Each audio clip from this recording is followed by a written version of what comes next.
Yes. I've wanted to do this for a long time. All my life, I've never had the need to create anything. That's why I've been so intrigued by the notion of building a sandcastle. Even if you fail, you can always try again. You can always rebuild it. It's quite forgiving for someone who's a beginner like me.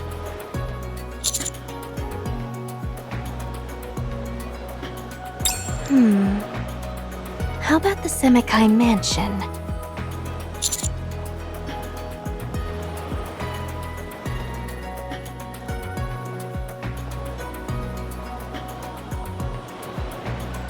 You never know until you try. I know that place inside and out, like the back of my hand. Theoretically speaking, it should be the perfect starting point for me. Shall we give it a try?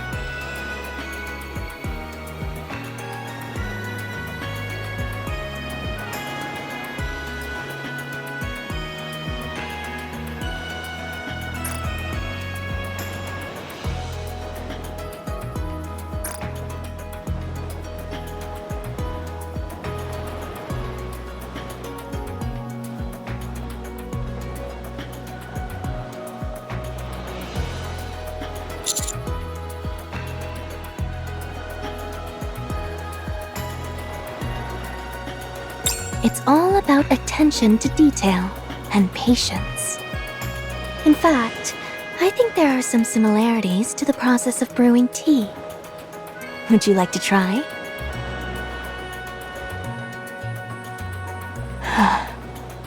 Here, come sit behind me. Let me guide your hands and teach you.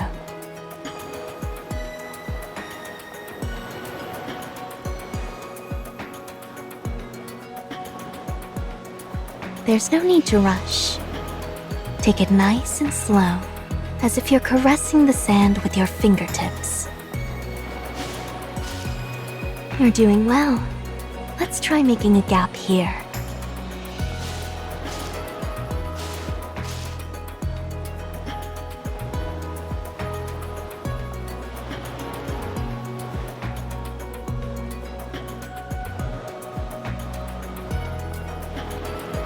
You're doing well.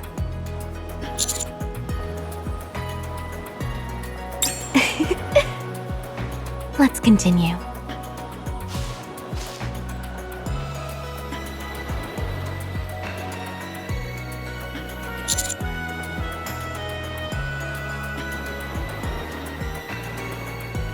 That's right.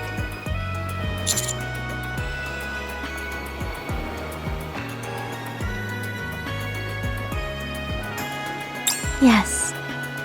The previous head of Semekai was my father. I inherited it all from him.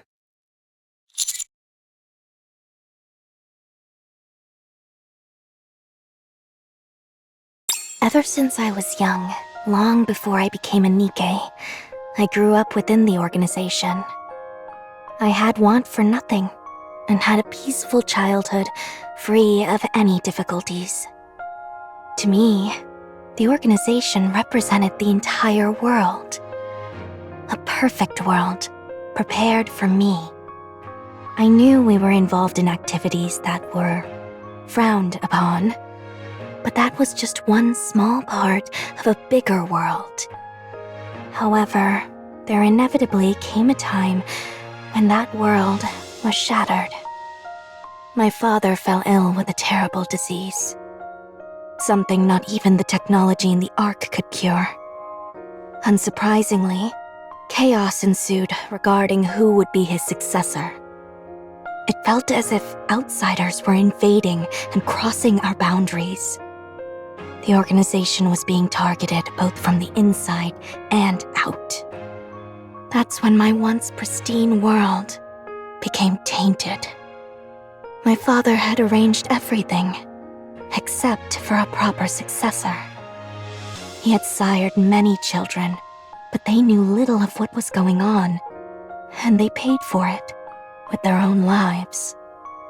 I didn't want to ruin the world my father had built, but I was just a weak little girl, I didn't stand a chance of holding back those invaders who had breached our walls with weapons in hand. So, I had to become a weapon myself.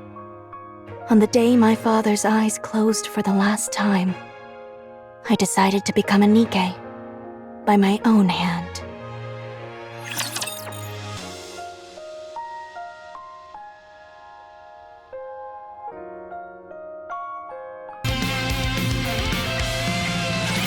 It wasn't that difficult. All I had to do was thrust the silver dagger that I had into my chest. Things got easier after that.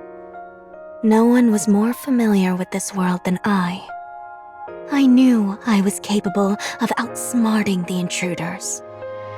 Now that I had a body that would never deteriorate or tire, it would be easier. Even the subordinates who had served my father remained and swore loyalty to me. My world was safe and would live on. After becoming the head of the organization, I took in my surroundings and saw that everything had been neatly arranged for me beforehand. Loyal subordinates, a luxurious mansion, influence in the underworld, the organization's prestige. I didn't have to lift a finger. There was nothing left for me to desire, for I already had everything. I was the organization, and the organization was me.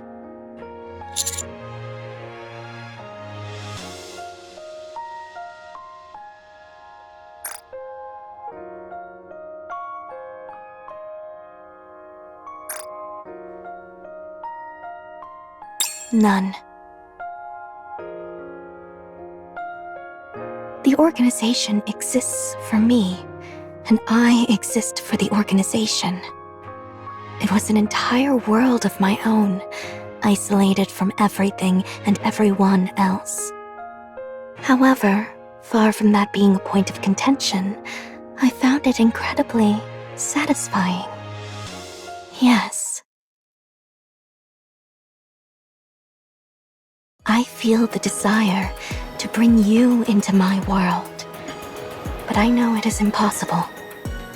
You would only end up destroying it.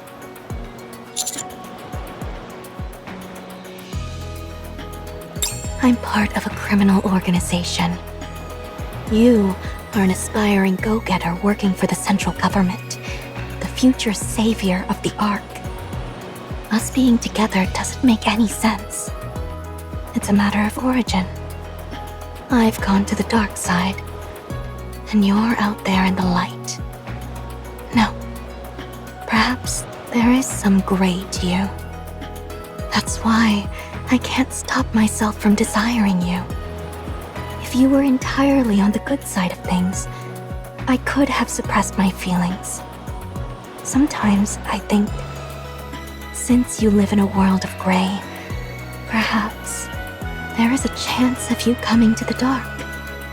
But then there are other days when I think there's no chance of that happening. That's why I keep wavering. Should I set my world afire for your sake?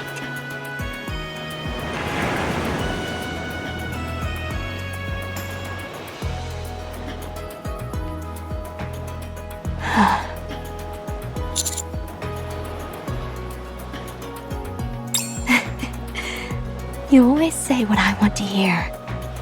You know this is an impossible situation. It's outlandish enough to the point where I've taken to believing in superstitions involving pink dolphins. I want to acquire the object of my desire without making any real changes to my life. How desperately I desire you. But in the end, superstitions are just that, and nothing more. Even so, I'm wavering. I'm willing to do anything to have you. I would even turn my back on the organization. But I must be patient. I must wait for the day when I find a way to have you and the organization both. I'm only satisfied when I can have everything I want. Call it a personal flaw. So please, wait for me. Stay where you are, like a beautiful photo. Someday, when I am certain I can have everything I want on my own terms, I will take you as mine. Until then, I will not waver. The moon is beautiful. The night is still long. Spend a bit more time with me, please.